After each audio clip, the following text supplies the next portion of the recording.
Hai hai hai, welcome back my YouTube channel. Jangan lupa subscribe, like, komen, dan share ya. Oke, kita lanjutin ya ceritanya. Bab 4. Tidak bisa mengingat. Sepasang mata yang sebelumnya tidak terlihat sedih, sekarang sepasang mata itu sudah menangis. Rian tidak ingin orang lain melihat kesedihannya, apalagi sampai melihatnya menangis seperti sekarang. Digenggamnya tangan Hana dengan erat dan menciumnya. Adik, cepatlah bangun. Kakak berjanji akan memperlihatkan bagaimana dunia luar. Lirih Rian. Telepon Rian berdering dan segeralah dia mengangkat teleponnya. Baguslah jika sudah beres.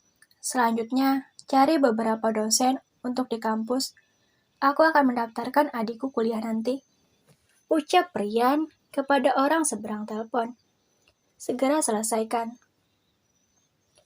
Kini hari sudah pagi. Jam dinding menunjukkan pukul 7. Hana baru saja sadar dari pingsannya dan kini dia tengah duduk bersender di atas tempat tidur. Ditemani Rian dan juga Sinta yang sedang menyiapkan baju ganti untuk Hana. Kak, panggil Hana dengan suara serak. Wajahnya pun masih pucat. Iya Hana, Hana mau sesuatu? Tanya Rian dengan penuh semangat. Dia begitu bahagia saat melihat Hana sudah sadar. Kenapa kepala Hana sakit kah? Mendengar pertanyaan dari Hana membuat Rian kembali khawatir. Dia pun segera memanggil Santi. San, cepat telepon dokter segera. Perintah Rian kepada Santi yang berada di ruang ganti. Baik tuan. Santi pun segera menelpon dokter pribadi keluarga Anderson dengan menggunakan handphone yang disiapkan khusus oleh Rian untuk semua orang yang ada di rumahnya. Hana tahan sebentar ya, kakak Santi sedang menelpon dokter, jawab Rian lembut. Hana hanya mengangguk dan bola matanya melirik ke arah meja kecil yang ada di dekat jendela kamar. Di mana di atas meja itu ada buah-buahan segar yang beberapa saat lalu disiapkan oleh Ira. Rian melihat adiknya dan ikut melihat ke arah di mana adiknya menatap. Tanpa pikir panjang, Rian langsung mengambil piring yang berisi buah-buahan itu. Mau yang mana? Rian mengangkat 2 jenis buah, apel dan juga pisang. Itu aja kak? Hana menunjuk ke arah buah apel. Rian hanya tersenyum dan mengupas kulit buah apel tersebut. Selama Rian mengupas kulitnya, Hana mencoba mengingat kejadian tadi malam. Namun, Hana sama sekali tidak bisa mengingat apapun. Bius yang Han berikan kepada Hana cukup hebat dan bisa membuat Hana melupakan kejadian tadi malam. Akan tetapi, Hana tidak akan selamanya melupakan kejadian itu. Jika dia bertemu dengan Han lagi, ada kemungkinan akan cepat mengingatnya. Pintu kamar Hana diketuk dan langsung dipersilahkan oleh Rian untuk masuk. Kini dokter pribadi sudah tiba dan segera memeriksa keadaan Hana tanpa berbicara terlebih dulu terhadap Rian. Selang beberapa menit, akhirnya Hana selesai diperiksa. Apa yang Nona lakukan tadi malam? Tanya dokter muda. Hana bergeleng kepala menjawab pertanyaan itu. Dan Rian yang mendengarnya sedikit lega karena Hana lupa. Dokter muda itu bernama Jen dan masih berumur 25 tahun. Jen dipilih sendiri oleh Rian. Jen sudah menjadi dokter pribadi keluarga Anderson selama 6 tahun. Dan dokter pribadi sebelumnya adalah ibunya sendiri. Jika ibunya sedang ada pasien di rumah sakit, maka Jenlah yang menggantikannya. Itu pun sesuai perintah dari Rian. Setelah mendapat jawaban dari Hana, Jen menatap ke arah Rian sambil mengangguk.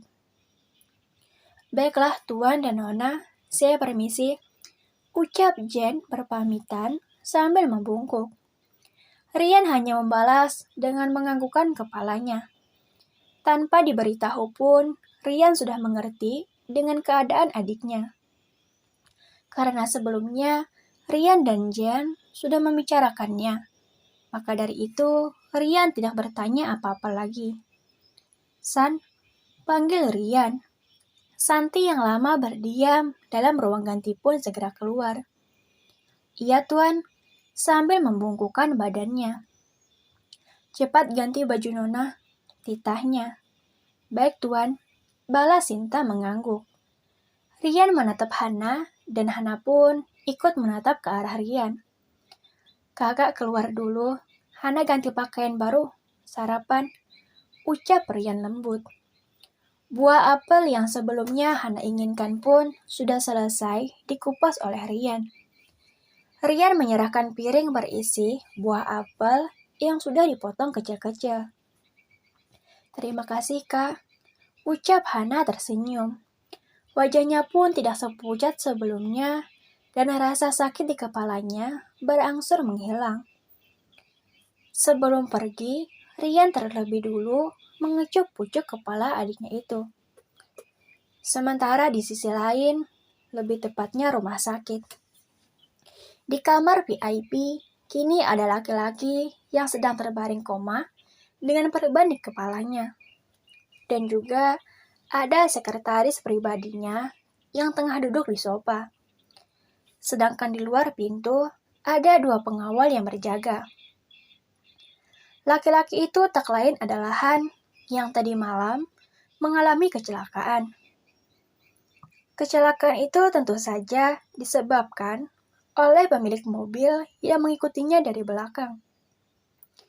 Namun, anak buah Han tidak dapat menemukan si pemilik mobil yang menabrak Han. Hanya ada mobil kosong dan bukti yang sudah dihilangkan. Tentu saja yang menabrak Han tadi malam adalah orangnya Rian. Bukan Han saja yang mengalami kecelakaan. Anak buahnya yang ikut dengannya tadi malam juga mengalami kecelakaan. Dan ada yang selamat. Sekretaris Han bernama Pian. Dia sudah bekerja selama 17 tahun. Umurnya saat ini sudah menginjak 27 tahun. Lebih tua 1 tahun daripada Han. Kedua orang tua sekretaris Pian sudah meninggal saat dia berumur 10 tahun. Dan kedua orang tuanya pun adalah orang-orang Han. Setelah kepergian orang tuanya, sekretaris Pian mengabdikan dirinya kepada keluarga Sanderson. Apa yang disukai Han, maka sekretaris Pian juga harus menyukainya. Kecuali masalah pasangan hidup.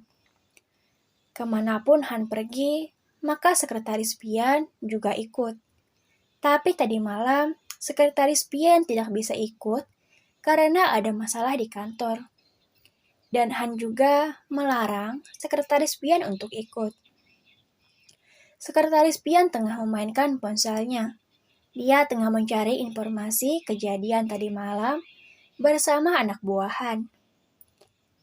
Tentang Han kecelakaan, tidak banyak yang tahu, hanya beberapa saja. Sekretaris Pian tidak ingin mengambil resiko jika kecelakaan itu sampai tersebar keluar. Pastinya, musuh-musuhan akan mengeluarkan tanduknya untuk menyusun rencana menyingkirkan Han. Terima kasih, jangan lupa subscribe ya. Semakin banyak subscribe, semakin cepat upload. Dadah!